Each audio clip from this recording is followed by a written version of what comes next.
bigger thing? Well, I guess it's because the truth makes people uncomfortable in their seats. Especially if you come to understand the poet's mind, it's not the ideal coffee shops and writing poetry, right? No, it's staying up late at night and thinking of overthinking of what's hurting. See, if I could change anything, it'd be the fact that I write it all. I'd get rid of writing of the heavy boxes, a burden on my chest. I'd get rid of the feeling like I'm underwater. I'd get rid of my insomnia, lying there paralyzed, and never-ending thought I would change not feeling. That numbness of my heart, I wanted to skip beats. I wanted to stop being angry. If I could change one thing, it'd be the fact that I write it all. See, as poets, we spit topics that are heavy, but honestly, I hope you don't feel me. That you don't get the pain in the words that I'm writing, that my pages of self-reflection and endless personification is disregarded. See, writing is not seen as power for those with the words. It is a chain for those who forced my pen to move in pre-made strokes. So why writing? Well, before I left the lines alone in the back of my mind.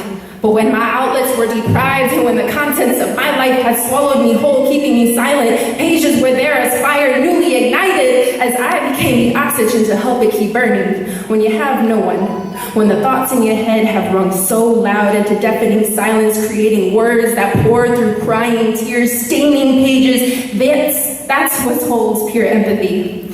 Words are all I have. Words on a page, that is, because there is no other way to find me. The impact point between pen and paper is where you'll find me resting with no burdens because they leave within the words written, as if that's fixing the mindsets instilled in me. I'm left sitting, just wondering, when will I not have a body tired, with a mind filled with never-ending strings of poetry? Words come from my nightmares, but they hold my dreams. Writing is my love, but as a result of my greatest tortures, so its beauty borders uncertainty. I am too young for the words I use and too old to be afraid to say them, so I write.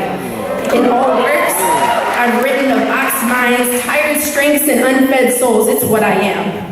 Yet I hope that I'm developing nature in an unforgiving habitat, existing in the exit signs of unrecognizable roots, because a pathway to a creative mind is a pathway of lost or fictional places that don't exist because they'll never embrace true vulnerability so plainly. Now that in itself is poetry. It's unspoken truths that are easily disguisable in the lines of one single page, writing, having you feel the words as they express exactly what you're going through. It's toe curling in the poetic tingle of the mind. My heart will beat faster and faster and faster, asking what these words are doing to my body. Writing is a substitute of harmful habits. It's coping mechanisms while disguising your real thoughts. So ask me, what is poetry? And I'll tell you, it's alcohol, it's my drugs, it's my sex, it's the addiction of a weary heart trying to forget. I hold pencils as cigarettes and put out the relief on paper.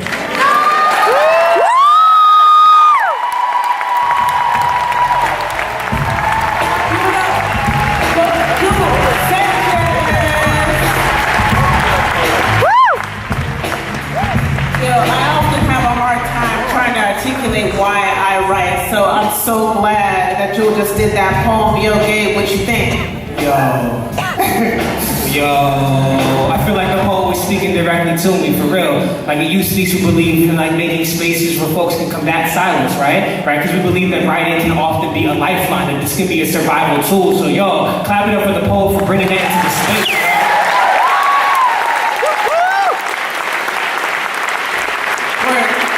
Once again, how many teachers, educators are in this room?